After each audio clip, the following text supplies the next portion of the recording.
هەرچەندە هەیەنا هێشتا دەما بڕێوەچوونا جوینە پەڵەمانێ هێش دیار نییە لێ بڕیارێک و ئیرۆ ئەو جوینە بڕێوە بچە سێ تەوەر سێ بابەت تێن گوت و بێشکردن یەک ژوان هەلبژارتن یان دەستنیشانکردنا سەرۆکێکیە ji بۆ پەڵەمانی عێراقی ji پێکهاتەیە سونەیان هەرچەندە دوو ڕکابەر هەنە di nava سونەیاندا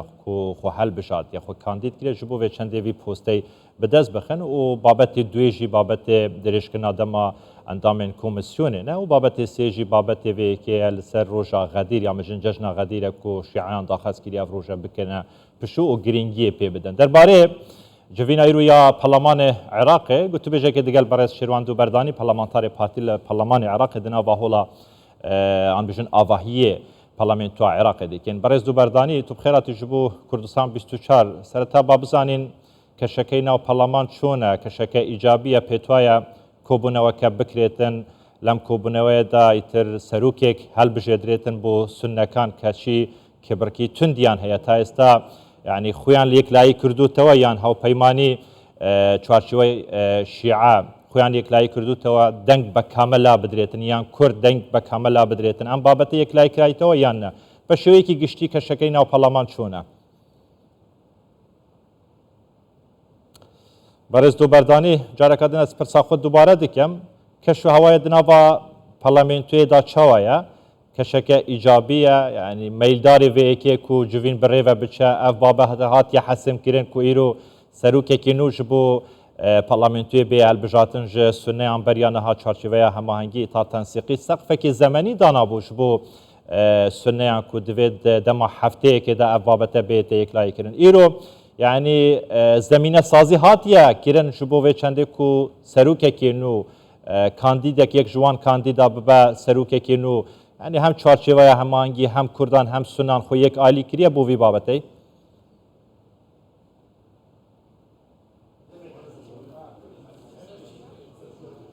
Ez bawerim kêşeka teknîkî heye ya dengî deng nagehete Dûberdanî. Berez Dûberdanî zanim te haş min heye yan ne? Keşê nava Parlemanî çawa ye civîn îro bi rêve diçe yan ne?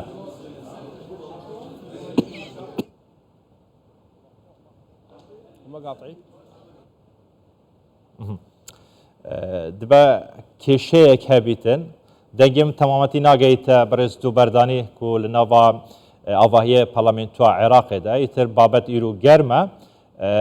çavê medya Iraqî li ser vê civînê ye ev civînek geleka giring e çûn çarçeveya hemahengî beriya niha hefteyek wek seqfekî zemenî ji bo Sunniyan dabû ku divêtin di dema hefteyekî de îtir serokekê nû bê helbijatin çû di dema şeş mehên raborî da Sunniyan nekariye xwe yek alî bikin ji bo helbijatina serokekê nû lewra gotûbêjekê derbarê vê yekê digel Berez Şêrwan Dûberdanî dike parlamentarê partî li Parlemanê Iraqê. Berez Dûberdanî nizam dengê min digehîte te? Te dengê min heye? Zor baş e. Berez Şêrwan Dûberdanî bila kêşeya bê çareserkirin careka dê ez ê vegerim cem tamam. Berez Dûberdanî dengê min digehîte te keş û hewayê nava Parlemanî çawa ye yani zemîne hatiye durustkirin sazkirin ji bo vê çendê ku civîn bi rêve biçe serokekê nû bê helbijartin. بله زور سپاس وا دیاره حتی او لحظه ناکوکی بردوامه بین لیانی سیاسی بتایبت لیانی بریانی سنه نگشتنه چڕێ کەوتن کە دانیشتنی ئەوڕۆکە کە دەنگ لەسەر یەک لە کاندیدەکانی بۆ سەرۆک پەرلەمان ئەوڕۆکەکەوان چار کاندیدین کە دوان لەو کاندیدانە لەوە دیۆکێتر بەهێزترن بەڕێز دکتۆر محەممەد مەشەدانی و سالم ئەلعیساوی ئەمەش وەکو فراکسیۆنی پارتیش ئەوڕۆکە ئامادەینە لە بۆ بەتایبەت لە بۆ ئەو دەنگدانی یەک دوو پرۆژەی یاسای زۆر گرنگە لە هۆلی پەرلەمان لەگەل ئەوەش کە دەنگدان لەسەر یەک ئەو کاندیدەکانی ئەو چارە بدەین کاورەکە بۆ سەرۆک پەرلەمانی عێراق حتا ئەمە چانسی زیاترە بەرز دۆبەردانی مەشهەدانی یان عیساوی والله هەردووک يعني بهێزن محمود مەشهەدانی وەکو ڕۆنە کە لە هاوپەیمانی تەقەدۆم و دەگەل بەڕێز مالیکیەوە کاوی زۆرینەی کورسی هەیە لەگەڵ هەندێک سەربەخۆیەکان و چاوڕێن ئەمەش وەکو پارتی دموکراتی کوردستانی کە ڕۆژ یەکەم بریاری جەناب سەرۆک مەسعود بارزانی کەمە لەگە زۆرینەی سوننەینا کە ڕێز لە بریاری برایەکانی سونە دەگرین و کە دەنگ بە ئەوە بدەین کە ئەوەی زۆرینەی سونە ڕێکەوتن لەسەر یەک لەو کاندەکان هەیە. کامەیان کاندیدی زۆرینەی سونەکانە؟ دیارە ئەو شەوەکە هاوپەیمانی تەقەدم 47 واژووی کۆکردەوە لەیانی سونە کە ئەوان زۆرینەیە حتا ئەو لەحزەیە ئەو چەندە ئەو واژوەکانی ڕاستن ڕاست نینە هەندێک لەیانی سیاسی کە سەر بە سالم عیساوینە هەندێک تێبینیانە سەر ئەو واژووە هەیە لێرەش ئەوان ئەو هاوپەیمانەوەتە ئێوەش خۆتان یەکلایی کردوتەوە بۆ ئەوەی دەنگ بە مەشهەدانی بیدەن چونکە وەکو خۆت دەڵێ ئەوان زۆرینەی واژوویان کۆ کردوتەوە. ئەوە بریاری جناب سەرۆک بارزانی ئەمە ڕێز لە ئەو ڕێکەوتنە یان ئەو ئەندام پەرلەمانەی کە زۆرینەی سونەنە کە ئەو کەسیان کاندید کردیە ئەگە زۆرین لەگەڵ مەحموود مەشهەدانی بیت یان لەگەل سالم عیساوی بیت و بریار دەمنێتەوە چاوڕێنە بریاری کۆتایی لەکەن جناب سەرۆک مەسعود بارزانی بگاتە فراکسیۆمان و لە ئەو دانیشتنە بەشدار بین و دەنگ بە ئەو کاندیدە بدەین. ئەی چوارچێوەی هەماهەنگی تارتانسیقی ئەوان خۆیان یەکلای کردوتەوە دەنگ بە کامەلایەن دەدەن؟ نەخێر ئەوانش ناکۆکی هەیە بینی چوارچێوەی هەماهەنگی بیتنە دوو بەشیان سێ بەشیان دەگەل هاوپەیمانی تەقەدمن و بەشێکیش دەگەل سالم العیساوینە بەشێکیش حتا ئەو لەحزەیە بریار خۆیان ندایە کە دەنگ بەکیان کاندید دەدەن. بەپێی کەشەکەی کە ئێستا لە ناو پەرلەمان هەیە کاک شێروان پێت وایە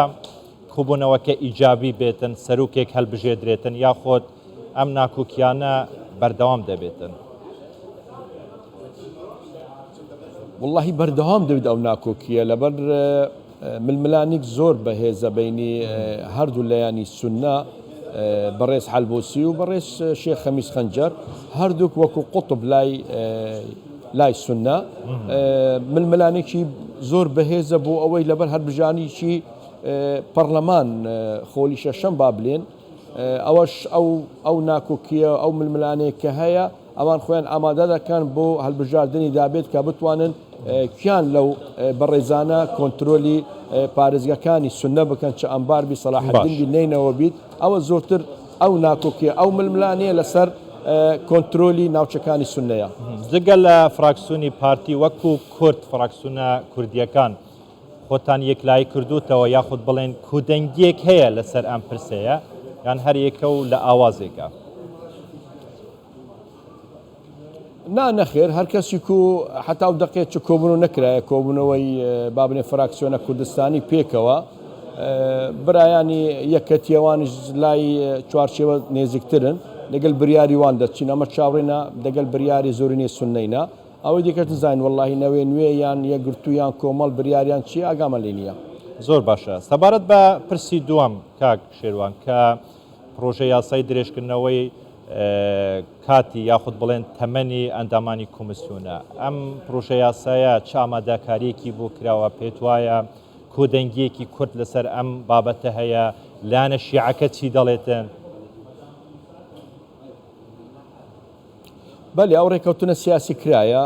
ئەو لەحظەیەش لژنەی یاسای پەرلەمان لە کۆبوونەوەیە بۆ تەواوکردنی ئەو مادەی کە درێژایی بە تەمەنی ئەندامانی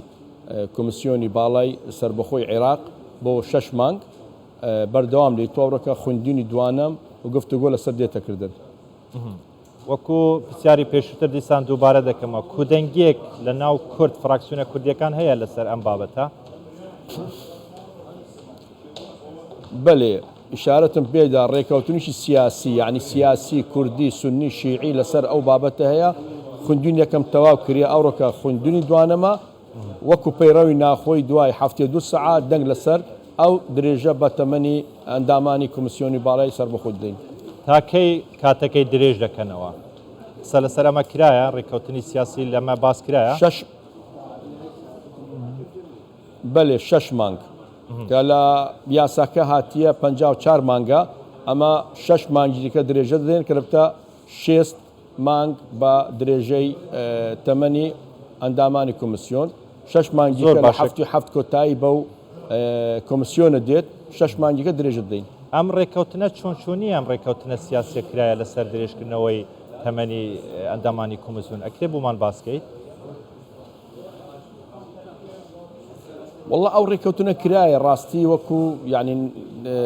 لە کۆبنەوەکانەمە ئامادە نەبینە بەس وا دیارە دوای ئەمری وەلایی دادگای فدرالی بەڕاگرتنی ئیشەکان ئیشوکاری کۆمسیۆنی سربەخۆی بۆ هەڵبژاردننی کوردستان بە تاکید لە دەی 6 هەڵبژاردن ناکرێت لە هەرێمی کوردستان و هەفت کۆتایی بە کۆمسیۆنی سربەخۆی دێت پێویستی هەیە و گرنگە کەمە 6 مانگیکە درێژە پێ بدێن و کاگەر هاتو ڕێککەوتن کرابێن لە یانی سیاسی و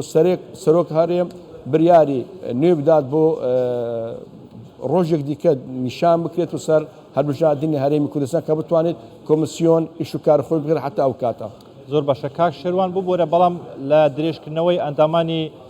تەمەنی کۆمسیۆن هەمان ئەندامی پێشووتر و هەیکەلیەتی پێشووترە یاخود گۆڕانکاریەک دەتوانن بە پێی یاسای تێدا بکەن؟ نا ڕێککەوتن کرایە بەس درێژە بە تەمەنی ئەندامان بدەن گۆڕانکاری ناتەکردن لەو کاتە. کەی کۆ دەبنەوە دیاریکرایە کۆبنەوەی پەرلەمان کەی دەست پێ دەکات؟ واللهی بۆ خۆی وەکو خوشتەی پەرلەمان سەعاتیەکە بەس بەردەوامانە 1-2 سەعات تاخیر دەبێت و هێشتا ڕێککەوتن نەکرایە لەسەر مەسەلەی دانیشتنی بۆ کاندیدکردنی هەڵبژاردننی سەرۆک پەرلەمان ئەمە چاوڕێنە ئەو خشتەکە کە 2 یان 3 پرۆژە یاسا تەواو دەکەین دوای ئەوە دەچنە قاعەکەی گەورە لە قاعی گەورە دەست بە هەڵبژاردننی سەرۆک پەرلەمان دەکەین. زۆر باشە بەڕێز شێروان دوو بەردانی پەرلەمانتاری پارتی لە پەرلەمانی عێراقی گەلێکی سوپاس.